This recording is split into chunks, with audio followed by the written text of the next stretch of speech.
चवंदा आहिनि क़ौमुनि जी ज़िंदगी में के साल के ॾींहं के तारीख़ूं के लम्हा अहिड़ा बि ईंदा आहिनि जेके यादगार लम्हा थी वेंदा आहिनि। ईअं 6 सेप्टेम्बर जो जेको ॾिहाड़ो आहे उहो पाकिस्तान जे लाइ बि इंतिहाई अहम आहे। हिन ॾिहाड़े खे बार बार मल्हाइण जो हिकिड़ो रीज़न इहो बि हूंदो आहे त जीअं असां पंहिंजे ईंदड़ नस्लुनि खे ॿुधाए सघूं त 1965 में जेका 17 ॾींहंनि ताईं जंग जारी रही उन दौरान छा कुझु थियो, केतिरियूं क़ुर्बानियूं थी। ही न रुगो शहीदनि जो पर जेके गाज़ी आहिनि उन्हनि जो बि ॾिहाड़ो आहे। जेका क़ौम आहे, क़ौम ऐं फ़ौज गॾियल तौर ते जंहिं ॿधी जो मुज़ाहिरो कयो ही उनखे बि सेलिब्रेट करण जो ॾींहुं आहे। ऐं हिन साल ख़ासि तौर ते कश्मीरियुनि सां यकजहती तौरु मल्हायो पियो वञे। अॼु 6 तारीख़ जेका आहे योम दिफ़ा ऐं धरती जे शहीदनि जो ॾिहाड़ो धरती टीवी ते असीं मल्हायूं पिया। ऐं अॼु असां उन मामले ते मुसलसल अवां सां ॻाल्हि ॿोल कंदासीं। मुख़्तलिफ़ वक़्तनि ते मुख़्तलिफ़ गेस्ट असांखे जॉइन कंदा। कश्मीर इशू ते बि ॻाल्हि ॿोल थींदी, योम दिफ़ा जेको माज़ी रहियो ऐं अॼु असांखे यूनिटी जी ॿधी जी केतिरी ज़रूरत आहे पाण उन ते बि ॻाल्हाईंदासीं। 3 मोज़िज़ महिमाननि असांखे स्टूडियो में जॉइन कयो आहे, उनजो आउं तारुफ़ कराइण वारा। सभ खां पहिरियां साईं GR बलोच साहब आहिनि। GR बलोच साहब तमामु घणी महिरबानी अवां जी। कादिर मंदोखेल साहब, आपका बहुत शुक्रिया। कादिर मंदोखेल साहब जो अवांखे ॿुधाइण पाकिस्तान पीपल्स पार्टी जा सीनियर अॻवान आहिनि ऐं सीनियर वकील बि आहिनि। ऐं GR बलोच साहब जेके आहिनि एम्बेसडर आहिनि, अॻूणा सफ़ीर आहिनि, मुख़्तलिफ़ मुल्कनि में साईं रही चुका आहिनि, उन्हनि जूं ख़िदमतूं आहिनि उहे बि साराह जोगियूं आहिनि। ऐं ज़फ़रुल्लाह शेख साहब जेके बि कंहिं तारुफ़ जा मोहताज न आहिनि, अॻूणा सफ़ीर आहिनि, मुख़्तलिफ़ मुल्कनि में पाकिस्तान जी नुमाइंदगी करे चुका आहिनि। असां उन्हनि सां ॻाल्हाईंदासीं त हिन वक़्तु जेको कश्मीर जो केस आहे, साईं जन खे तजुर्बो हूंदो जेके असांजा 2 सफ़ीर वेठा आहिनि अॻूणा, त कीअं असां उहो विढ़ी सघूं था ऐं जेको अॼु जो ॾिहाड़ो आहे उनजी अहमियत जे हवाले सां बि असां ज़रूरु उन्हनि सां ॻाल्हि ॿोल कंदासीं। सभ खां पहिरियां ज़फ़र साहब जी तरफ़ हलूं था। ऐं ज़फ़र साहब जीअं त अॼु माशाअल्लाह सो योम दिफ़ा सेलिब्रेट कयूं पिया, योम कश्मीर बि आहे, त सभ खां पहिरीं त ॿुधाइजो तॾहिं जो पाकिस्तान 1965 खां वेंदे हिन वक़्तु ताईं हिन वक़्तु असीं किथे वेठा आहियूं। सभ खां पहिरीं त अॼोके ॾींहं जूं मुबारकबाद तव्हांखे। बिस्मिल्लाह रहमान रहीम। योम दिफ़ा जे अवां ज़िक्र कयो त वाधायूं बि आहिनि, पर मां चवंदुसि त उन ॾींहं ते सरप्राइज़ मिलियो हुयो दुश्मन जे तरफ़ां। हीउ जेको अटैक थियो हुयो 6 सेप्टेम्बर ते 65 में, हिंदुस्तान सॼा असांजा बॉर्डर्स 3 जॉइंट तां क्रॉस कया। लाहौर जो हुयो, सियालकोट ऐं राजस्थान, जेकॾहिं मां ग़लति न आहियां त आई मे बी करेक्टेड।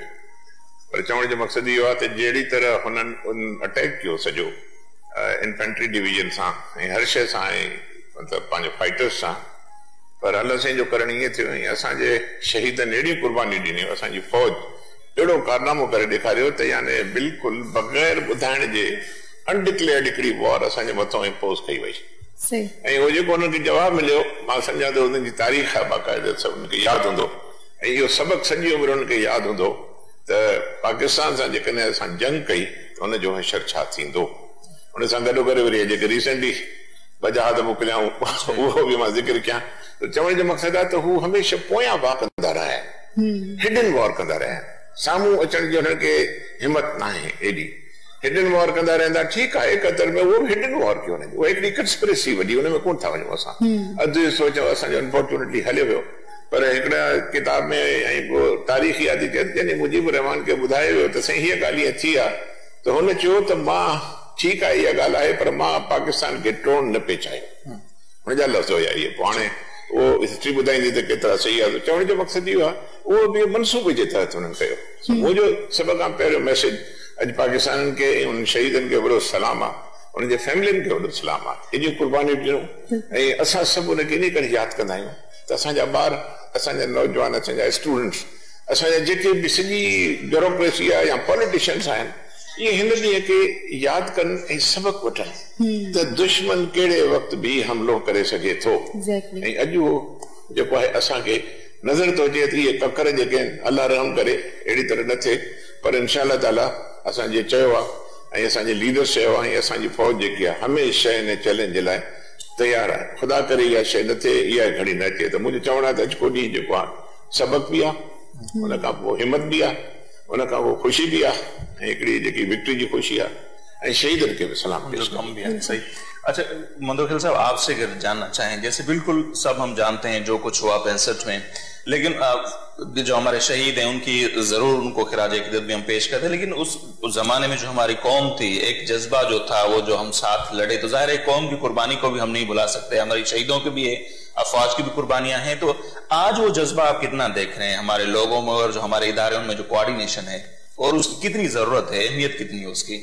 सबसे पहले तो शहीदों को खराज तहसीन, क्योंकि अब देख रहे हैं शहीद यानी जो कुर्बानी देती जवान, हम आए दिन चाहे मशरकी बॉर्डर पे हो चाहे मगरबी बॉर्डर पे जो हमारे फौजी शहीद होते हैं, तो उनके घर वाले, इनकी वालिदैन मीडिया पे क्या बोलते हैं? यानी एक ऐसा लम्हा होता है ना कि वहां तो बंदा मुंह से कोई अल्फाज ही नहीं निकल सकती है और वो कहते हैं हमें फख्र है अपने बेटे के ऊपर। तो मुझे याद पड़ रहा है, मेरे एक उस्ताद थे, रिटायर्ड फौजी थे, तो 65 की जंग में वो मौजूद थे उस जमाने में।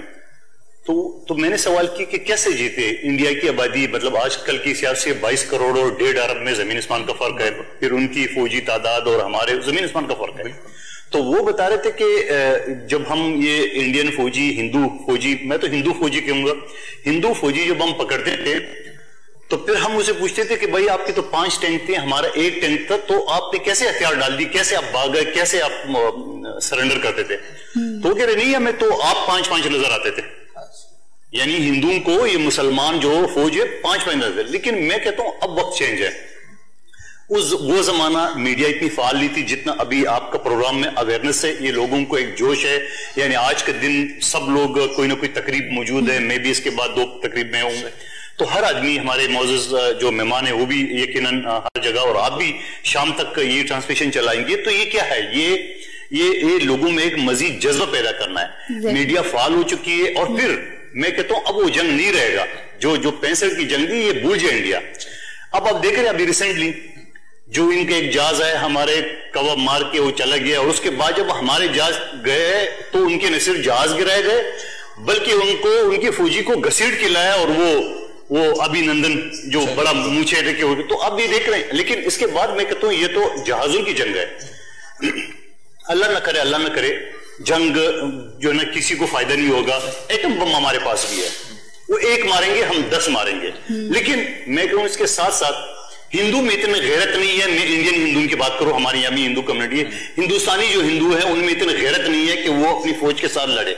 अल्हम्दुलिल्लाह पाकिस्तानी फौज के साथ तमाम पाकिस्तानी, मैं कहता हूं, लश्कर बन के चढ़ाई करेंगे हिंदुस्तान के ऊपर। तो अब वो जमाना नहीं है अब। लेकिन ये क्योंकि इनकी तरबियत ऐसी हो चुकी है, ऐसा सार हुई है सारी इनकी और गुजरात का, और मैं हैरान हूं अपने मुसलमान हुक्मरानों पे। बल्कि मैं कहता हूं ये सख्त अल्फाज ना करो, ये इससे बड़े बेशर्म हो नहीं सकते। अभी कल परसों पाकिस्तान है कि हम कश्मीर के मसले में आपके साथ है, तो हमारी हुकूमत को यह कहना चाहिए कि तुम कैसे साथ हो, तुमने उस काफिर दज्जाल को तुमने अमन का अवार्ड दिया। आज तुम हमारे साथ जो है ना वो टोपियां पहन के हमारे पास आए, और हमें टोपी पहनाने के लिए इनको तो शर्म आना चाहिए। इनको तो मुसलमान कहना जो है ना, मुसलमानों की तू ही है। और फिर ये ओवैसी जो एक फास्ट टोला है, मैं फास्ट टोला कहता हूं, ये किसके खेत की मूली है? और फिर ये खेत की मिनिस्ट्री वही हिंदुस्तान का ऑब्जर्वर जो नहीं हमारे मोहतरम बेहतर बताएंगे, वहां लास्ट मीटिंग में उसको बिठाया। एक हिंदू मुल्क, एक फासिस्ट मुल्क, उनको आपने कैसे, फिर तो आप मुसलमान का नाम उठा दे। मैं कहता हूं उठाना चाहिए। ये मुसलमान किसी तरीके से मुसलमान कहने की लायक नहीं है। अब सवाल ये कि पाकिस्तान को फिर मैं ये कहूंगा दोबारा, तंकीद बराए तंकीद नहीं करूंगा, तंकीद बराए इस्लाह करूंगा। पाकिस्तान ने सफारती तौर पे क्या बात है कि मोदी ने कहा कि जो हिंदुस्तान की हुकूमतों ने 70 साल में नहीं किए, मैंने 70 दिन में करके दिखाया। क्या हमारी खारजा पॉलिसी में ऐसे क्या कदम हो रही है? हम जहां मक्का के ऊपर कब्जा हुआ था, जो कुफार उसके अंदर घुस गए, तो पाकिस्तानी फौज, पाकिस्तानी अमन फौज दुनिया भर में जाता है, यूनाइटेड नेशन के साथ जाता है। तो क्या इन लोगों के पास हमारे जो सफीर है, हमारे जो हुक्मरान है, वो गए, उन्होंने उसको बोला कि आप हमारी हिमायत कर ले? ये हिमायत तो नहीं होगा कि आपने एक हिंदू भेड़िया को आपने अमन का अवार्ड दिया, अगले दिन आपने वही कुर्ता पहन के और हमारे पास आज हम आपके साथ है। तो बिल्कुल आप नहीं साथ, आप दगाबाज हो, आप मुसलमान कहने के लायक नहीं हो। आपने मुसलमानों को आज 1 महीने से ज्यादा हो गया। अब देख रहे हैं हमारे, अगर अल्लाह न करे कि 1 दिन के कर्फ्यू लग जाती है तो घरों में राशन खत्म होता है। 1 महीने से वो लोग यरगमाल है, न जाने घरों में घुस के ये हिंदू फासिस्ट क्या करते होंगे। लेकिन उसके बावजूद हम बांसुरी चैन की बांसुरियां बजा रहे हैं, हमें भी कुछ करना पड़ेगा। सही। अच्छा जी यार बलोच साहब, बिल्कुल ॻाल्हि शुरुआत 65 जंग खां थी, उन ते बि ज़रूरु ॻाल्हाईंदासीं। जेके करंट सिचुएशन आहे कश्मीरियुनि सां यकजहती तौर सां मिलायूं था ॼाड़ो, जीअं मदोखेल साहब ज़िक्र कयो, ज़ाहिर आहे मोदी खे जेको अवार्ड ॾिनो वियो असांजे मुस्लिम ऐं पाड़ेसरी मुल्क जे तरफ़ां, वरी पाकिस्तान जो दौरो बि हुनखे, हिन वक़्तु जेका असांजी ख़ारजा पॉलिसी रही आहे उन ते बि तमामु घणी तनक़ीद थिए पई। असां तनक़ीद बराए इस्लाह पिया कयूं जे ॾींहं ते, पंहिंजा घर ज़ाहिर वेठा आहियूं। त छा असां वाक़ई के कोताहियूं थियूं आहिनि असांखे, जंहिं अंदरि असां कश्मीर जो केस बिल्डअप करणु खपे आहे, मौजूदा हुकूमत को न करे सघी आहे, उनजे करे बि शायदि माना इहो सॼो कुझु उन ते तनक़ीद थिए पई? बिस्मिल्लाहिर्रहमानिर्रहीम। गोपाल साहब, सब खां पहिरियां त मां दिल जी गहराइयुनि सां ख़राज तहसीन पेश कंदुसि उन्हनि शहीदनि खे, उन्हनि माउनि खे, उन्हनि भेणनि खे ऐं उन्हनि जिन जा शोहर मुल्क जी हिफ़ाज़त कंदे 1965 में शहीद थिया ऐं उन खां पोइ असांजी अञा बि हलंदड़ जंग जेका अल्हम्दुलिल्लाह असां जीते वरिती आहे टेररिज़म जे ख़िलाफ़, उन में जेके क़ुर्बानियूं थियूं आहिनि ऐं शहीदनि जी अहमियत इन करे बि ज़रूरी हूंदी आहे त अॼुकल्ह जे हिन दौर में को बि मुल्क अहिड़ो न आहे जेको मुकमिल तरह सां पाण खे महफ़ूज़ सम्झे ऐं असांजो त अनफॉर्चुनेटली जोग्राफी जे करे, तारीख़ जे करे ऐं जंहिं तरह सां असांजी पंहिंजी इंडिपेंडेंस असांखे मिली त हिकु लिहाज़ सां असांखे आज़ादी सां गॾु हिकिड़ो दुश्मन बि अनफॉर्चुनेटली असांजे नेबर्स ते असांजे भरिसां आयो। त उन हवाले सां असांजी ईंदड़ नस्लनि खे लाज़मन ॿुधाइणु घुरिजे तारीख़ जे हवाले सां त कहिड़ा ख़तरात हुआ जिन खे मुंहुं ॾेई असां कीअं कामयाबु थियासीं ऐं ईंदड़ वक़्त में हू पंहिंजे पाण खे कंहिं तरह सां तयारु कनि। हाणे इहो हिकिड़ो कोइंसिडेंट ई सम्झी सघिजे थो त असां 2019 में वेठा आहियूं। शायदि 70 सालनि में आइडियली त इहे आज़ादी जे वक़्तु जेके मसला हुआ उहे ख़तम थी वञणु घुरिजनि हा, लेकिन ईअं लॻे थो त 1965 जी वार 1971 जी वार वरी दुबारा असां ते नफ़सियाती तरह सां मुसलत कई वई। उहे ज़ख़्म जेके असां मुंदहम करण पे चाहिया, जिनके असां मरहम लगाइण पे चाहियो, उनखे वरी खोटियो वियो आहे। उन दर्द खे, उन्हनि माउनि जे दर्द खे वरी दुबारा जगायो वियो आहे जेके माऊं ज़ख़्मी थियूं पंहिंजे औलाद खे ॾेई कुर्बानी ॾेई।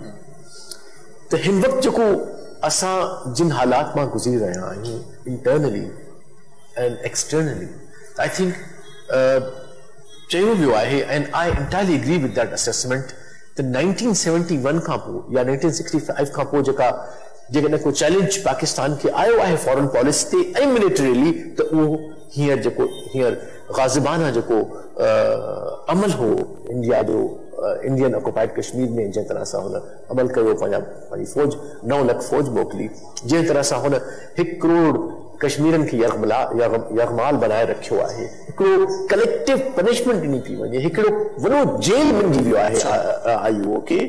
इन हालात में पाकिस्तान बज़ात ख़ुद एतिरी सुठी ॻाल्हि आहे त असांखे आज़ादी जी ख़बर पई त आज़ादी आहे छा, असांजे नौजवान खे ख़बर पई त आज़ादी छा आहे, कीअं उनखे हिफ़ाज़त में रखी सघिजे थो, उनजी हिफ़ाज़त कीअं करणी आहे। आज़ादी को शक न आहे त हिकिड़ी बहितरीन ख़ुशबू वारो गुल आहे, लेकिन उन गुल खे तव्हांखे हिफ़ाज़त करणी पवे थी। जंहिं तरह हिकिड़ो गुंचो आहे, हिकिड़ो बाग़ आहे, उनजे माली खे उनजी हिफ़ाज़त करणी पवे थी, साॻी तरह सां हिकु आज़ाद मुल्क खे उनजे माण्हुनि खे पंहिंजी आज़ादी जी हिफ़ाज़त करणी पवे थी। ऐं ख़ासि तौर ते जेकॾहिं हिकिड़ो ख़ासिद, हिकिड़ो तमामु फंडामेंटलिस्ट माइंड सेट वारा जो दुश्मन जेको आहे सो तव्हांजे बॉर्डर ते हुजे। ऐं स्पेशली अॼु जो जेको हिंदुस्तान आहे, उहो हिंदुस्तान मुंहिंजे ख़्याल में 1965 ऐं 71 खां बि ख़तरनाक आहे शायदि, छाकाणि जो हू हिकिड़ो नस्ल परस्त मुल्क तोले जे हथ में हिंदुस्तान जी ताक़त अची वई आहे। एॾो वॾो मुल्क आहे, एॾी वॾी फौज आहे, थर्ड फोर्थ दुनिया जी वॾी फौज आहे, उहा हिकिड़े फंडामेंटलिस्ट टोले जे हथ में अची वई आहे। उहो न सिर्फ़ कश्मीरनि सां हिकिड़ो ज़ुल्म कयो आहे, लेकिन मुंहिंजे ख़्याल में ऐं असांजी लीडरशिप इहो चयो बि आहे त they have threatened the security of this region and the world. दुनिया जी अमन खे उन्हनि तबाह करण जी तयारी कनि पिया था। बिल्कुल सर, पंहिंजी ॻाल्हि जो माज़रत सां हितां कटियां पई, छो जो शाही जो वक़्तु थी वियो आहे। पंहिंजी ॻाल्हि हितां कंटिन्यू कंदासीं। व्यूअर्स, टई मोज़िज़ महिमान असां सां गॾु मौजूद आहिनि, पंहिंजी गुफ़्तगू हितां कंटिन्यू कंदासीं, पर हाणे हलूं था नंढड़ी साई थी तरफ़।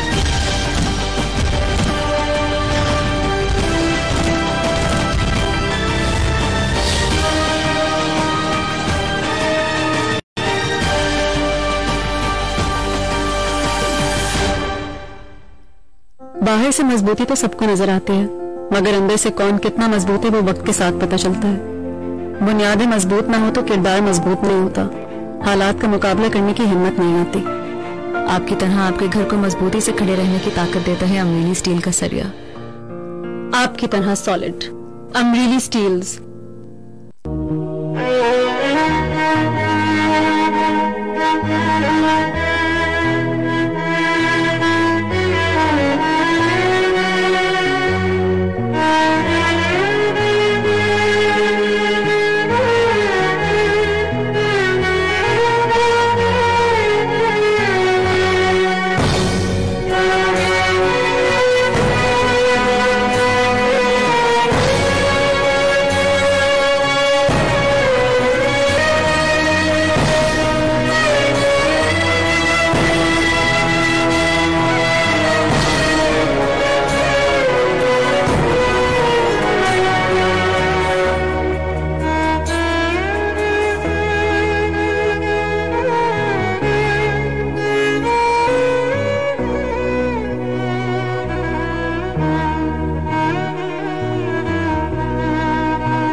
चॉकलेट आंदो? हाँ, डिलाइट। अस्सलाम वालेकुम। वालेकुम सलाम। अॼुकल्ह पुट शादीअ खां पोइ पराया थी वेंदा आहिनि। ओ अम्मा, तू तो मुझी रानी आ, रानी।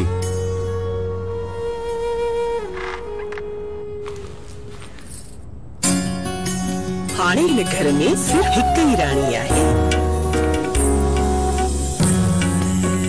नो कैडबरी डिलाइट सिर्फ 10 रुपयनि में। दिल खटो डिलाइट सां।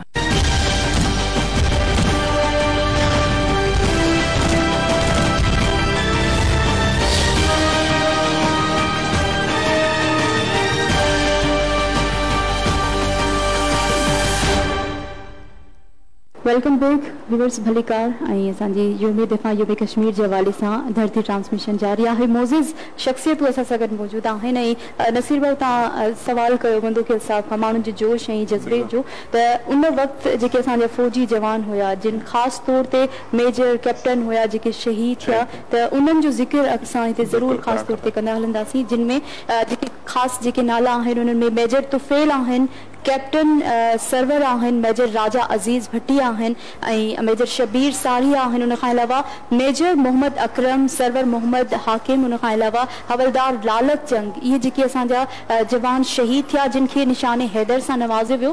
पर हिकु जेको आहे एयरफोर्स जो जवान मोहम्मद महमूद जेको आहे महमूद आलम साहब, जिन खे निशाने जुरत सां नवाज़ियो वियो ऐं उन्हनि खे इन लाइ निशाने जुरत सां नवाज़ियो वियो छो जो सिर्फ़ु हिकिड़े मिंट में उन्हनि तक़रीबन 5 एयरक्राफ्ट्स खे किरायो हुयो ऐं एयरक्राफ्ट्स खे निशानो बणायो, त उन्हनि खे उहे उन वक़्तु शहीद थिया। पर उन वक़्तु जेको आम माण्हुनि जो सर जोश ऐं जज़्बो हुयो, त जेके बि ब्लड बैंक्स हुया उहे भरिजी विया हुआ। जॾहिं ऐलान थियो त असांखे पंहिंजे जवाननि लाइ एतिरो ब्लड खपे, त ब्लड बैंक सां भरिजी विया। माण्हू जेको आहे फिरजू खणी आया उन वक़्तु ॿाहिरि, एतिरो ब्लड आम माण्हुनि ॾिनो, त आम माण्हुनि जो जोश ऐं जज़्बो उन वक़्तु ॾिसण वटा हुयो। हाणे बि अञा वधीक जोश ऐं जज़्बो आहे, जीअं तव्हां ॻाल्हि कई अवेयरनेस माण्हुनि में वधी आहे। पर सर हाणे जेको सूरत-हाल हले पई, त टेबल टॉक किथे मतिलबु ख़ासि तौर ते नज़र न पई अचे। पहिरियां पाकिस्तान हूंदो हुयो त हमेशह असां टेबल टॉक कयूं, पर हाणे जी जेका गुफ़्तगू लफ़्ज़नि जी ओट मोट थिए पई उहा तव्हां सभिनी जे साम्हूं आहे। त टेबल टॉक खे केतिरो ज़रूरी था सम्झो? जी मंदो खेल साहब।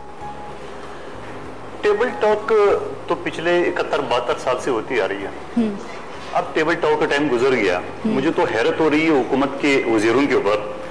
वो ये फरमाते हैं कि अगर लाहौर पे कब्जा कर लिए, बमबारी कर लिए, तो हम उसको ईंट पत्थर से ईंट का जवाब पत्थर से देंगे। अगर आजाद कश्मीर पे कर लिए तो हम यूं कर दे। वो भाई उसने जो करना था कर लिया है। मकबूजा कश्मीर का जो हैसियत थी वो खत्म कर ली है। 1 महीने से लोग यहाँ जेल में बंद है, दुनिया की सबसे बड़ी जेल में बंद है। आप अभी तक भड़के मारे हो। आपकी टॉक शो दुरूद शरीफ से शुरू होती है और दुरूद पे खत्म होती है। छोड़ो, मैं सियासी बातें नहीं करूंगा। सवाल ये कि अब एक्शन का टाइम है। भुट्टो शहीद ने इस मुल्क को जोरी ताकत बनाया, जिसकी सजा उसको भुगतनी पड़ी। बेनजीर ने मिसाइल टेक्नोलॉजी दी है, जिसकी सजा उसको भुगतनी पड़ी। तो क्या उस चीज से आप सर रहे हो? अगर आप उस चीज से डर रहे हो तो आप छोड़ दो, फिर छोड़ दो, कौमी हुकूमत बनने दो। उसके बाद जाके फिर इंडिया को मजा चकाएंगे। वो क्या है? अब क्या, वो तो बात ही नहीं कर रहा है। आप मोदी की जो सोशल मीडिया पे उसकी जो बातें आ रही है वो आप देख रहे हैं। वो तो तंज कर रहे हैं। वो तो कह रहे हैं यहाँ तो हुकूमत ही नहीं है। किससे बात करो? आईएसआई से करो, आर्मी से करो, या सेलेक्टेड से करो? तो बात यह है कि वो तो खुद इस चीज के है। तो पाकिस्तान में अगर सही तरह से जमहूरियत होती है, मैं फिर भी कहता हूं, भूल जाओ बात। एक तरफ इंडिया का यलगार है, दूसरी तरफ आपने तलवार लेके झूठे मुकदमात पे अपोजिशन को ललकार रहे हो। ये वक्त है और फिर आप उम्मीद रख रहे हो कि हम आपके साथ खड़े हो जाओ। हम आपके साथ नहीं खड़े, हम फौज के साथ खड़े, पाकिस्तान के साथ खड़े, आपके साथ नहीं खड़े। आपने क्या बात है, जब इमरान खान चला गया ट्रंप के पास, मुझे जहां तक ये याद पड़ रही है, मेरे मोहतरम दोस्त सफारतकारी से वाबस्ता रहे, इनको अच्छी तरह पता होगा, मुझे तो याद नहीं पड़ रहा है कि किसी अमेरिकन सदर ने सालिसी के लिए हाँ की होगी। कभी भी किसी अमेरिकन सदर ने नहीं कहा। ये तो इंडिया और उसका अपना जाती मसला है पाकिस्तान का। ये पहला आदमी है, लेकिन ये पहला आदमी है वो कि जिसने मुनाफकत से काम लेके और उसके 10 दिन बाद इंडिया ने हरकत कर ली है कश्मीर पे। क्या वजह है? और फिर इंडियन यही मोदी, मैं तो उसको सियासी जमात नहीं कहते, जो दहशतगर्द टोला है। जिस तरह कराची में 25-30 साल एक दहशतगर्द टोला ने हुकूमत की, इस तरह वहां भी एक दहशतगर्द टोला आ गया। तो दहशतगर्द टोले के साथ आप किस तरह बात करेंगे? मैं ये कहता हूं, मैं हमेशा ये अपने लिए उसूल बनाया कि एक शरीफ आदमी के साथ बदमाशी में बात करना गलत है, यकीनन गलत है, सब मानते हैं। इसी तरह एक बदमाश के साथ शराफत में बात करना भी गलत है। बदमाश सब शराफत की जबान ही समझते हैं। उसको चाहिए एक झटका, और झटका क्या करे? आप अभी तक इतनी कमजोर है, आप जो एयर जो स्पेस है या जो जहाज हमारे मुल्क से गुजर रहे इंडिया, अब उसको अभी तक नहीं रोक सकते। हाँ। वो क्या बात है? आप ललका रहे हो, काबीना के इजलास बुला रहे हो और फिर रोकने के सवाल कर रहे हैं सोशल मीडिया में।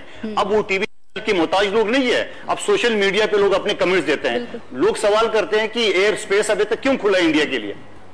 और फिर ये जो मैं दोबारा रिपीट करूंगा, ये जो अरबी जो घोड़े आए थे आपके पास, उनको तो आपने आने भी नहीं देना है। जो अमन अवार्ड आपने उस दहशतगर्द को दे दिया, उसके बाद उसके आने का मकसद क्या है?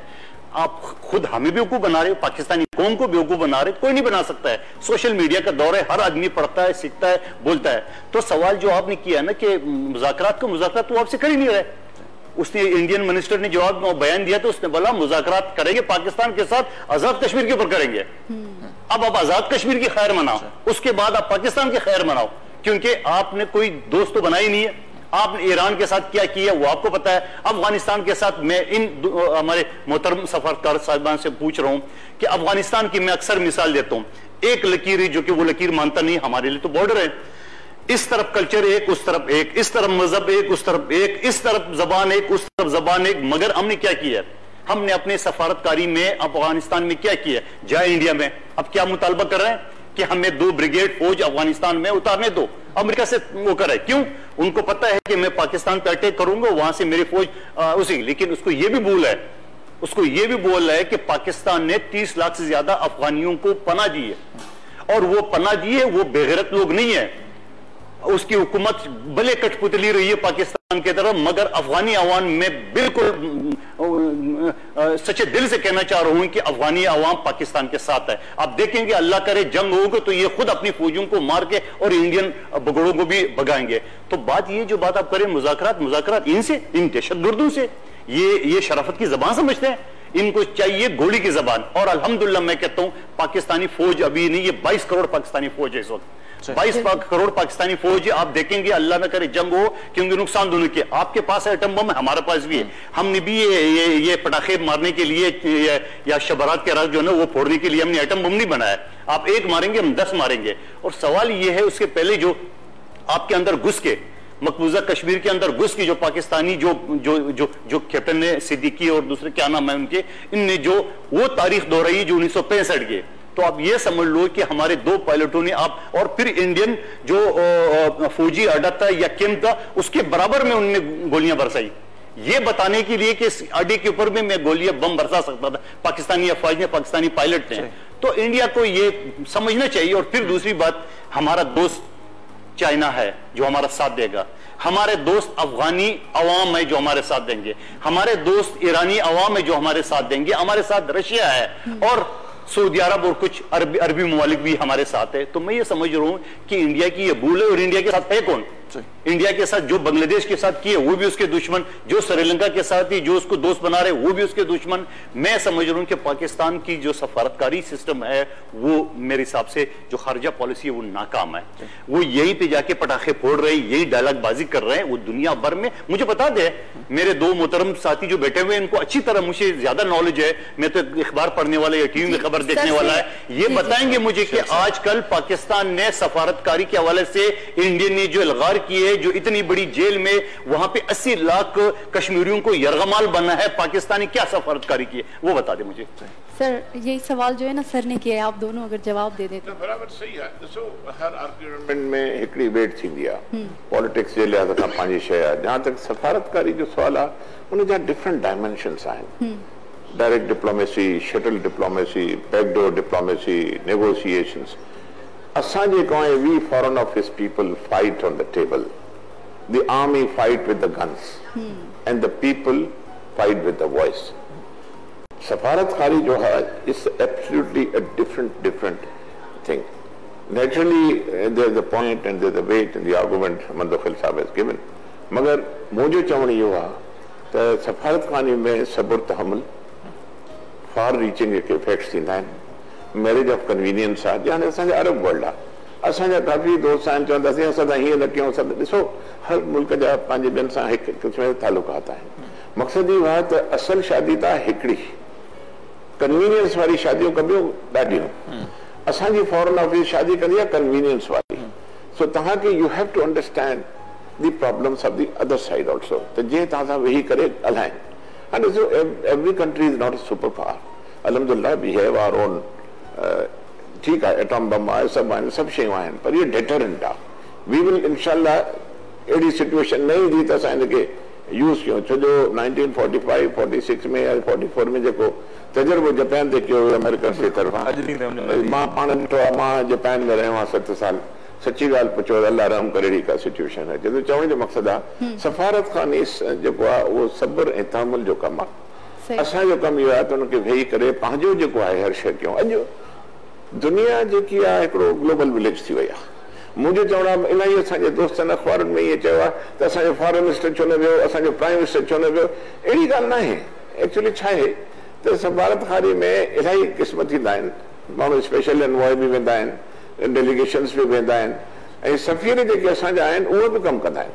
सो हे हिकिड़े क़िस्म जो मल्टी प्रॉन्ग हिकिड़े क़िस्म जो मिशन थींदो आहे असांजो। जेको मुंहिंजो ख़्यालु आहे त अॼुकल्ह जेकी असांजी फॉरेन पॉलिसी में असांजो फॉरेन मिनिस्टर जेको आहे सभिनी सां ॻाल्हायो आहे, सभु कुझु कयो आहे, व्यू पॉइंट पंहिंजो ॾिनो आहे। अॼुकल्ह तव्हां वीडियो ते बि ॻाल्हाए सघो था, हर शइ ते ॻाल्हाए सघो था। Taking out time and going to every other country, it's not only expensive but it's also bothersome. Yes, थियणु खपे हा, इट्स नॉट इनफ। तव्हांजे एटलीस्ट सुपर पावर्स ॾे यूरोपियन यूनियन में सभिनी कंट्रीज़ खे असांजो फॉरेन मिनिस्टर या प्राइम मिनिस्टर खे वञणु खपे हा। He should have gone over there. छो जो हिकिड़ो फेस टू फेस जेकी थींदी आहे उहा न थी आहे। पर छा आहे त जनरली सफ़ारतखानी में ईअं थिए थो त कॾहिं कॾहिं के मुल्क जेके आहिनि उहे चवनि था असांखे साम्हूं एम्बेरस न कयो, असां सां अंदरि साण आहिनि। त मूंखे लॻे थो त असांजी गल्फ जेको आहे असां सां साण आहे, मुसलमान साण आहिनि। But yes, there is a point, OIC has become weak, but who has made OIC weak? Now that is a big question and the $1 million question. त हाणे ॾिसो न, यहूद ऐं इस्लाम इहे ॿ शयूं आहिनि जेके विढ़नि था पिया, उनजो एजेंडा हले थो पियो। Now the Americans, Israelis and the Indians, इहा हिकिड़ो ट्रायो आहे जेको मुसलमान दुनिया जे ख़िलाफ़ आहे। पर हाणे ॾिसो गल्फ में वञो, ॿिए हंधि वञो, हाणे गल्फ खे छा आहे?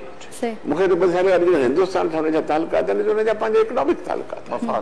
जेकर असांजे सफ़ारती आहे 79 में जे अर्ज़ु थियो, 79 देयर वाज अटैक ऑन काबा इन 79 if I am not wrong। मूंखे यादि आहे त हुन बि जनरल मुशर्रफ बि हुयो कमांडो, जंहिं वञी इहो कयो, हुते पाणी छॾियऊं हुन सॼे हुन में वञी करे, मथां हेलीकॉप्टर ते लथा, and 500 terrorist were there inside the mosque, ऐं उन्हनि ते हुननि ओवरकम कयो। असांजी फ़ौज माशाअल्लाह कैपेबल आहे, पर जज़्बात खां वधीक सोच जो अंदाज़ असांजे सफ़ारतखाने में हुजणु खपे ऐं रहियो आहे। सही सर खां बिन वाले से पॉइंट ऑफ वठंदासीं, पर ब्रेक जो मुख्तसर ब्रेक वठंदासीं। न्यूज़ ब्रेक आहे, जेके हेडलाइन जो वक़्तु बि थी वियो आहे, कुझु ख़बरूं बि असां ॾिसंदड़नि सां शेयर कंदासीं। उन खां पोइ ॻाल्हि ॿोल जे सिलसिले खे नाज़रीन हितां खां शुरू कंदासीं। पाकिस्तान जी सफ़ारतकारी दुनिया सां लाॻापा, अॼु जे ॾींहं जी अहमियत ऐं कश्मीरनि सां जेको कुझु थिए पियो उन ते अञा तमामु घणी ॻाल्हि ॿोल असांखे करणी आहे, पर हिते वक़्तु आहे न्यूज़ ब्रेक जो।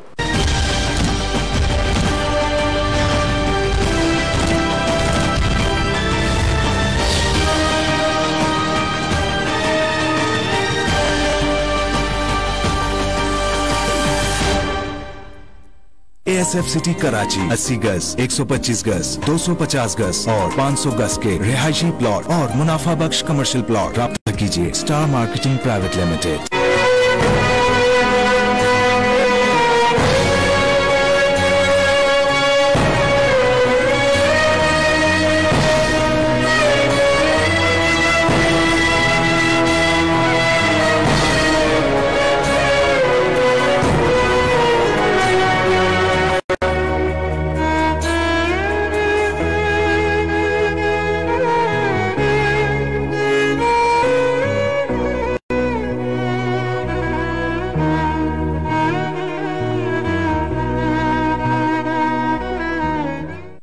चॉकलेट आंदी? हाँ, डिलाइट। अस्सलाम वालेकुम। वालेकुम सलाम।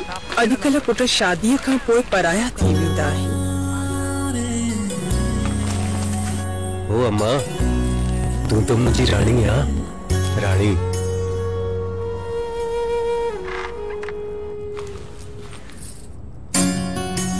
हाणे हिन घर में सिर्फ हिक ही रानी आहे। नो कैडबरी डिलाइट सिर्फ 10 रुपयनि में। दिल खटो डिलाइट सां।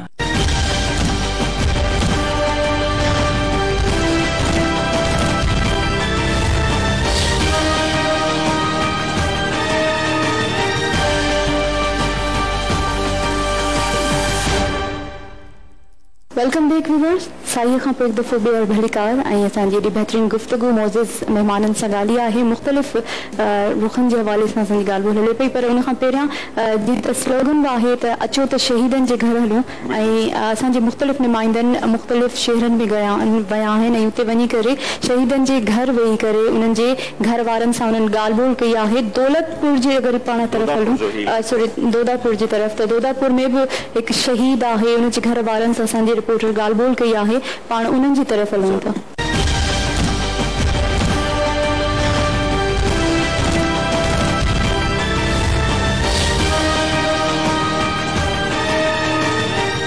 हीअ आहे दोदापुर जे ॻोठ लखमीर कटोहर जे निवासी फौजी जवान काज़िम अली कटोहर जो घर, जेको 2002 में भारतीय फौज सां मुहादो अटकाईंदे पंहिंजे वतन ऐं धरतीअ तां क़ुर्बान थी वियो। शहीद काज़िम अली कटोहर जे भाइरनि अली अकबर कटोहर, ज़ुल्फ़कार कटोहर ऐं बेवा धरती टीवी खे ॿुधायो कि उन वक़्त असांखे इतलाउ कयूं त तव्हांजो भाउ शहीद थी वियो आहे उकाड़ा सेक्टर ते। असांखे जेको उन लाइ वॾी जेको फ़ख़ुरु थियो आहे, माशाअल्लाह जेको असांजो भाउ पंहिंजे सरज़मीन जे लाइ शहीद थियो, सिर ॾिनई। उन वक़्तु हिनखे आंदऊं, फौजी हुन सां गॾु हुया, जेको आहे चङी जेको आहे रीत सां हुनखे जेको आहे जाइ ॾिनऊं, दफ़नायूं। उन वक़्तु असां बि हिननि जी जेका सुठी रेस्पेक्ट कयोसीं ऐं हुननि जे लाइ मानी कयोसीं। असां हिन में को बि पछताव न कयो। असांखे जेको उन वक़्तु ख़ुशी हो त असांजो भाउ पाकिस्तान जे सरज़मीन लाइ शहीद थियो। मूंखे ख़ुशी थियो आहे, मूंखे गम बम न थियो आहे, कुझु बि न। बाक़ी फौजनि वटि मूंखे राशन सामान दामान मिलियो थो, प्लाट मूंखे मिलियो आहे, सहूलियत मूंखे मिलियो आहे इस्लामाबाद में। बाक़ी मूंखे दुख सभु ख़ुशी आहे, मूंखे दुख कुझु बि न थियो आहे। असांजे वालिद साहिब खे या असांखे या ख़ुशी आहे त पंहिंजो जेको आहे सो असांजे भाउ पाकिस्तान जे सरज़मीन ते पंहिंजो शहीद थी, ऐं असांखे बि फ़ख़्रु आहे जो असां शहीद जा ॿाहिरि आहियूं।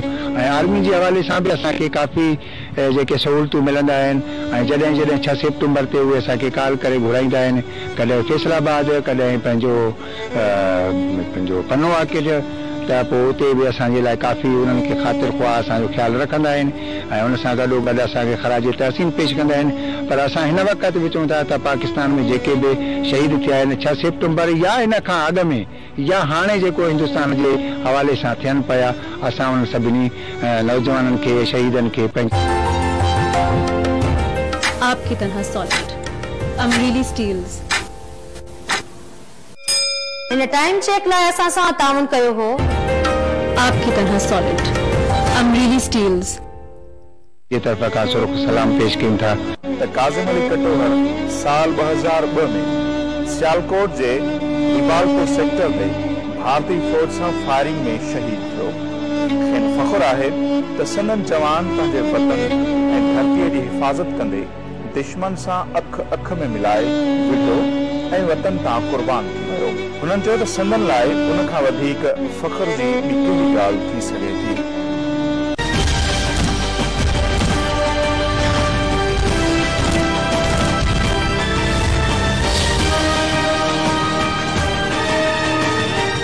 जी व्यूअर्स, शहीद कॾहिं न आहिनि मरंदा ऐं ता क़यामत ज़िंदा रहंदा आहिनि, पर उन्हनि जे घर वारनि जो जोश ऐं जज़्बो जेको आहे उहो बि ॾिसण वटां ई हूंदो आहे।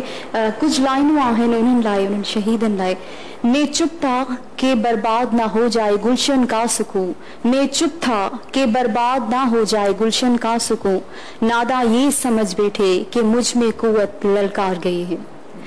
सर कश्मीर जी पाण ॻाल्हि कयूं था कुझु छाकाणि त योम कश्मीर बि आहे ऐं इन वाले सां नसीर बि उते तव्हां ॾिठो हूंदो त ऑटोक्रेटिक हाणे न आहे रहियो कश्मीर छो जो जॾहिं खां वठी आर्टिकल 370 जी जेका इहा शिक लॻाई वई आहे इंडिया पारां ऐं उन खां पोइ हटाई वई आहे सॉरी त उन खां पोइ हिन वक़्तु ताईं उन्हनि वटि जीअं तव्हां पहिरियां ॻाल्हि कई मुंदुखिल साहिब ऐं तव्हां बि ज़िक्र कयो त उन्हनि वटि राशन जेको आहे उहो केतिरो हूंदो हुन वक़्तु कहिड़ी परेशानियुनि में हूंदा उते हर क़िस्म सिस्टम जेको आहे धरम भरम लॻो पियो आहे एजुकेशन सिस्टम हुजे हॉस्पिटल जो सिस्टम हुजे असांखे न आहे ख़बर उन वक़्तु हिन वक़्तु छा गुज़रंदी हूंदी पर एटलीस्ट असां अंदाज़ो लॻाए सघूं था त इन वाले सां आलमी बिरादरी जो जेको किरदारु हुजणु घुरिजे छा उहो किरदारु उहो निभाए पई सर जी तरफ़ हलंदासीं जी जी आई थिंक इहो वॾो सवाल आहे ऐं इहो ई वॾो महाज़ आहे जिते असांखे पूरी क़ुवत इस्तेमालु करणु घुरिजे एज़ अ कंट्री ऐं उन में हिकिड़ी ख़ुशाइनि ॻाल्हि इहा आहे त पाकिस्तान जी अवाम चाहे सिंध जी हुजे पंजाब जी हुजे सरहद जी बलूचिस्तान जी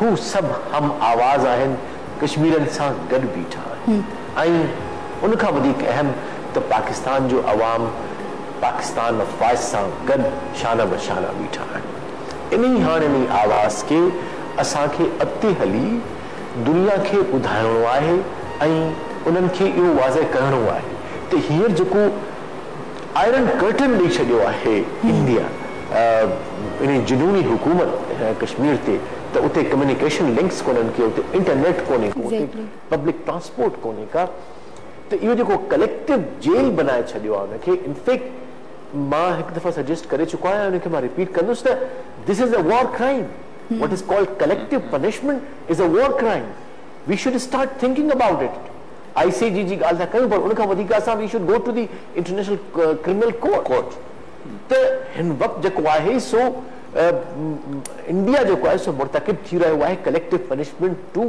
1 crore Kashmiris in the Indian held Kashmir ऐं उन लाइ जेका आलमी बिरादरी आहे आलमी जेको मीडिया आहे आलमी जेके इंस्टीट्यूशन्स आहिनि ह्यूमन राइट्स जा UN जूं एजेंसीज़ आहिनि आई थिंक उन्हनि खे असांखे वञणु घुरिजे असांखे उन मां तवक़ो बि आहे त हू हक़ सां बीहंदा असांखे तवक़ो आहे त हू इंसानी हुकूकनि सां बीहंदा असांखे इहा तवक़ो आहे ऐं इहा ॻाल्हि मां तवक़े जी ॻाल्हि पियो कयां सिर्फ़ु हुकूमत जी ॻाल्हि कोन्हे चंद माण्हुनि जी ॻाल्हि कोन्हे का पर 22 करोड़ पाकिस्तानी अॼु दुनिया खां सवाल पुछनि था त तव्हां उहे जेके इंसानी हुकूकनि जा अलमबरदार आहियो तव्हां किथे आहियो तव्हां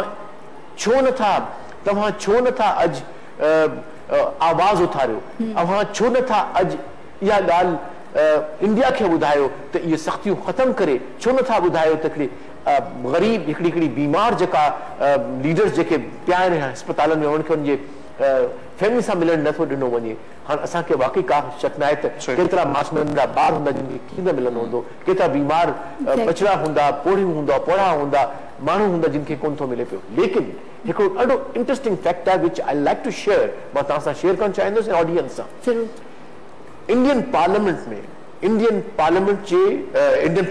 में इंडियन होम मिनिस्टर शाह ॿुधायो त हॉस्पिटल्स हलन पियूं उनमें 4800 माण्हू इंजरीज़ वारा आया आहिनि जिन खे असां सर्जरी कई आहे भई हू आर दोज़ पीपल उहे 4800 माण्हू माने इंजर्ड थिया आहिनि असांखे ख़बर न आहे त हू पंहिंजूं अञा बि जानियूं कुर्बान कनि था इनफैक्ट कल ई शायदि तव्हां पढ़ियो हूंदो मीडिया में त हिकिड़ी त मौत कम अज़ कम उहा नज़र अची वई आहे जेका रिपोर्ट थी आहे त मुंहिंजे ख़्याल में सभ खां अहम क़दम जेको हींअर आहे जंहिंजे लाइ असांखे आवाज़ उथारणु घुरिजे त इंडिया खे इहो आयरन कर्टन फौरन उथारणु घुरिजे मेडिकल जेके असिस्टेंस आहिनि माण्हुनि खे उहे ॾियणु घुरिजे रेशन्स ॾियणु घुरिजनि ॿियूं जेके ज़रूरियात आहिनि कम्युनिकेशन मोस्ट इंपॉर्टेंट कम्युनिकेशन केतिरा कश्मीरी आहिनि जिन खे ख़बर कोन्हे का त असांजा पेरेंट्स कीअं आहिनि जेके ओवरसीज़ में आहिनि या जिन जा ॿार ओवरसीज़ आहिनि पाण हुते हिते हिकिड़ी ॻाल्हि मां एड कंदी आहियां उर्मिला जेका तमामु वॾी एक्ट्रेस आहे ऐं उते जी पॉलिटिशियन आहे कश्मीर जी उनजो बि बयानु साम्हूं आयो आहे हिन वाले सां मे बि तव्हांजी नज़रुनि खां गुज़रियो हुजे त उनजो हस्बैंड ऐं उहे उते ई रहनि था इंडिया में पर उन्हनि जो कंहिं बि क़िस्म जो राब्तो न आहे उनखे ख़बर आहे त मुंहिंजो जेको सोरो आहे उहो दिलि जो मरीज़ आहे उनजी दवाऊं ख़तमु थी चुकियूं हूंदियूं उहा इंडिया खे रिक्वेस्ट पई करे त बराए महिरबानी एटलीस्ट उन्हनि खे दवाऊं पहुचायो हाँ खोड़ सारा अहिड़ा माण्हू एतिरा केतिरा सारा आहिनि आयशा अंद्राबी जी जेका बेटी आहे उनखे हाणे सुप्रीम कोर्ट चयो आहे त उनखे तव्हां मिलण ॾियो जेल में कम से कम ॾिसे महबूबा जी जेका आहे मुफ्ती जी नंढड़ी उहा मिलणु चाहे थी पंहिंजी माउ सां उनखे उहे मिलण कोन था मिलनि इहे त उहे लीडर्स आहिनि जेके प्रो इंडियन हुआ इमेजिन कयो उन्हनि सां छा यासीन मलिक चवनि था हिकिड़ी ज़िंदगी मौत जी स्ट्रगल में आहे मिशेल मलिक बेचारी रोई रोई हिते टकी पई आहे त भई मुंहिंजे हस्बैंड खे मेडिसिन ॾिनी वञनि उनखे सख़्तु तिहाड़ जेल में जेको सभ खां इंडिया जो सभ खां बदनाम जेल आहे उनमें सख़्तु हालतुनि में रखियो वियो आहे त मुंहिंजे ख़्याल जेका तारीख़ ॿुधाईंदी त हीउ जेको दौर आहे इंडिया जो हिकिड़ो कारो दौर आहे ह्यूमन राइट्स वायलेशन जे हवाले सां इहो हिकिड़ो कारो दौर आहे इंटरनेशनल नॉर्म्स खे वायलेट करण जो इहो हिकिड़ो कारो दौर आहे जेतिरा बि आलमी उसूल आहिनि उन्हनि खे पामाल करण जो त आई थिंक हिन खे ज़रूरी आहे त पाकिस्तान उन्हनि इंस्टीट्यूशंस खे उन्हनि जेके ऑर्गेनाइज़ेशन्स आहिनि इंटरनेशनल उन्हनि खे इंटरनेशनल मीडिया खे एक्टिवेट करे ऐं उहे वञनि ऐं रिपोर्टिंग कनि इन रिपोर्ट खे कंपाइल कनि ऐं मुंहिंजे ख़्याल में त हीउ जेका नयो स्टेज आहे कश्मीर जो इहो हाणे शुरू थियो आहे इहो को ख़तमु न थी वियो आहे लिहाज़ा के जेके मायूसी जूं ॻाल्हियूं असां पंहिंजे मुल्क में ॿुधूं था उनजो जवाज़ आहे बि ऐं न बि आहे जवाज़ इन करे त असांजा माण्हू सोचे छो जो हिकिड़ो सरप्राइज़ हुयो को शक न आहे हिन में ऑल्दो हिन जो बीजेपी जो हुयो मंशूर में हुयो त असां इहो कंदासीं लेकिन timing that is the most important thing. I think this is what we should discuss and understand. Timing in लिहाज़ सां त हुननि ॾिठो पिए त हाणे अफगानिस्तान में अमन पियो थिए पाकिस्तान वरी प्रोमिनेंट थी वियो आहे जेका सो कॉल्ड हिननि आइसोलेशन जी ॻाल्हि कई पाकिस्तान जी उहा तक़रीबन ख़तमु थी वई ऐं सभ खां अहम ॻाल्हि त जेको इंडिया खे हिननि इनहेंस रोल ॾिनो अफगानिस्तान में उहो ख़तमु थी वियो बिकॉज़ कंहिं बि अफगान प्रोसेस जेको हींअर अरबन थियो आहे किथे बि इंडिया जी का ॻाल्हि कोन हुई चाइना हुयो रशिया हुयो टर्की हुयो तुर्कमेनिस्तान हुयो पाकिस्तान तो ईरान हुयो Pakistan obviously was the most prominent लेकिन इंडिया पंहिंजो पाण खे पोइ ॾिठो त हाणे उन्हनि चयो इनखे कंहिं हद ताईं बल्कि कुझु अमेरिकन थिंक टैंक चयो आहे त शायद इहो इंडिया जो जेको कदम आहे कश्मीर में इहो अफगान पीस प्रोसेस के सबराज करण जो आहे they don't want to see peace in Afghanistan इन जो मतलब इहो थियो त हू शायद हिन खिते में पीस चाहिनि ई नथा ऐं आई थिंक करेक्टली सो छाकाणि जो हिकिड़ी जेका हुकूमत आहे शिदत पसंद उन्हनि पंहिंजे मां सवाइ शिदत पसंदी जे एजेंडा खे अॻिते वधाइण जे आम इंडियन जे लाइ कुझु न कयो आहे पावर्टी मतिलबु वधी वई आहे उते बेरोज़गारी वधी वई आहे उते जी इकोनॉमी बंदि थी जेको आहे सो काफ़ी पोइ ते वञे पई थी they have claimed it all ऐं मीडिया सॼो उन्हनि सां गठजोड़ आहे इन शिदत पसंद जेके हक़ीक़तूं साम्हूं असांजे न अची रहियूं आहिनि लेकिन छाकाणि जो इकोनॉमी एतिरी ख़राब थी वई आहे त हिकिड़ो इहो बि हुयो इन जो एक्सप्लेनेशन त इकोनॉमी एतिरी ख़राब थी वई आहे त दे वांटेड सम डाइवर्जन त आई थिंक वी असांखे हिकिड़ो तमामु बहितरीन क्रिएटिव डिप्लोमेसी जो इज़हार करणो पवंदो ऐं हिकिड़ो क्रिएटिव सोल्यूशन करणो पवंदो जज़्बात खे छॾे गॾु थी मुतहद थी ऐं हम आवाज़ थी most importantly I would say हिकिड़ो नेशनल नैरेटिव असांखे डेवलप करणो पवंदो पाकिस्तानी कौम खे पाकिस्तान जी हुकूमत खे ऐं पाकिस्तान जी फ़ौज खे उहो नेशनल नैरेटिव पोइ उहो हम ज़ुबान थी असर अंदाज़ थी सघे थो ॿाहिरी मुल्क सही अच्छा हाणे हिते असां वरी हिकिड़ो एक और हमारे जो शहीद हैं उनके वर्षा से हमारे जो नुमाइंदे हैं उन्होंने बातचीत की है वो मुख्तसर सा एक पैकेज है वो चलाएंगे फिर आपसे बातचीत भी होगी और शेख साहब से भी नज़ीर फैज़गंज जा भी असां जेके शहीद आहिनि फौजी जवान उन्हनि जे वारसनि सां धरती टीवी जे रिपोर्टर वञी उते ॻाल्हि ॿोल कई आहे उन्हनि जो जेको जज़्बो आहे हमेशह जीअं हर शहीद जी फैमिली चवंदी आहे उन्हनि खे फ़ख़ुरु आहे अॼु बि उन्हनि खे फ़ख़ुरु आहे एतिरे ते उहे ॿुधाइनि पिया त उन्हनि जा जेके ॿिया नौजवान आहिनि उहे बि पंहिंजी धरती तां क़ुर्बान करण जे लाइ तयारु आहिनि उन्हनि जे जज़्बे खे असीं बि सलाम पेश कयूं था अॼो त उन्हनि जी जेका ॻाल्हि ॿोल आहे अव्हांखे असीं ॾेखारियूं बि ॿुधायूं बि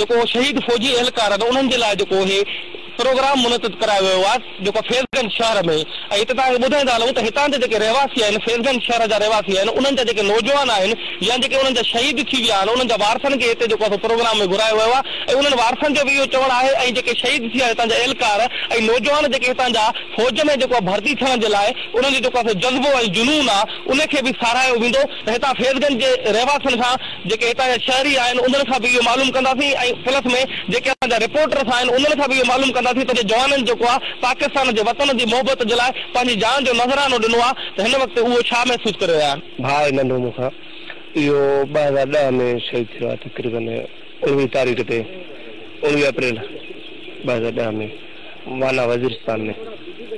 अच्छा उते जेको हिननि जो ॿुधाए थो हुन सां गॾु जेको भाउ सां गॾु हुयो उहो ॿुधाए थो असां ते हमिलो थियो। पोइ जेॾीमहिल चए पोइ असांजा गोला ख़तमु थी विया त चई भाउ चयो पियो त मां ॿाहिरि वञा, खणी अचां गोला। चई पोइ मूं हुनखे मना कयो त दुश्मन जो हमिलो बि थो थिए ऐं तव्हां न वञो, ख़तरे खां ख़ाली न आहियूं। पर बहरहाल पोइ बि न मिलियो ऐं वियो हुते। मुंहिंजो पुटु सजाद हुसैन शहीद थियो मोहम्मद एजेंसीअ में। हिनखे ॾाढो शौक़ु हो फौज वञण में। फौज जंहिंमहिल भर्ती थी वियो उन में उते हिनखे ड्यूटी कंदे हिनखे को स्लीपर जी गोली लॻी वई, हुन खां पोइ शहीद थी वियो। मोहम्मद रफ़ीक जेको आहे इन साईं 15 साल फौज जी सर्विस कई। ट्रेन हादसे में इनजी शहादत थी। तमामु दिलेर माण्हू हुयो, पंहिंजी ड्यूटी ईमानदारी सां सर अंजाम ॾींदो हुयो। सियाचिन, ग्लेशियर, उकाड़ा इन जी पोस्टिंग थी।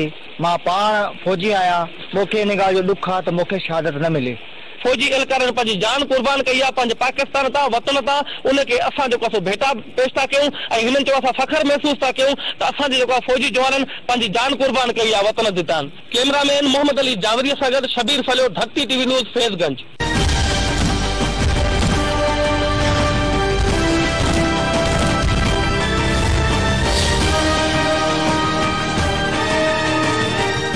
हिन ट्रांसमिशन लाइ असां सां ताउन कयो आहे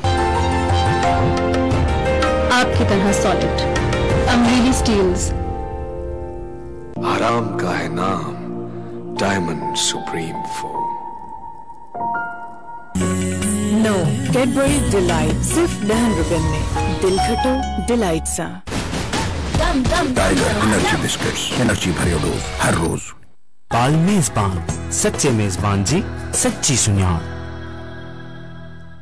लॉन्ग लास्टिंग मजबूती, पावर सीमेंट, मजबूती चट्टानों जैसी। वकार बिल्डर्स एंड डेवलपर्स, डॉक्टर लेन सदर हैदराबाद। बनो एक दूसरे के खैर ख्वाह, खैर नल जा और खैर नल आ। ASF सिटी कराची, हमारा इंतखाब। राब्ता कीजिए स्टार मार्केटिंग प्राइवेट लिमिटेड, अलरोफ Makkah city, the real marketing. Mobile 0313 3011 958।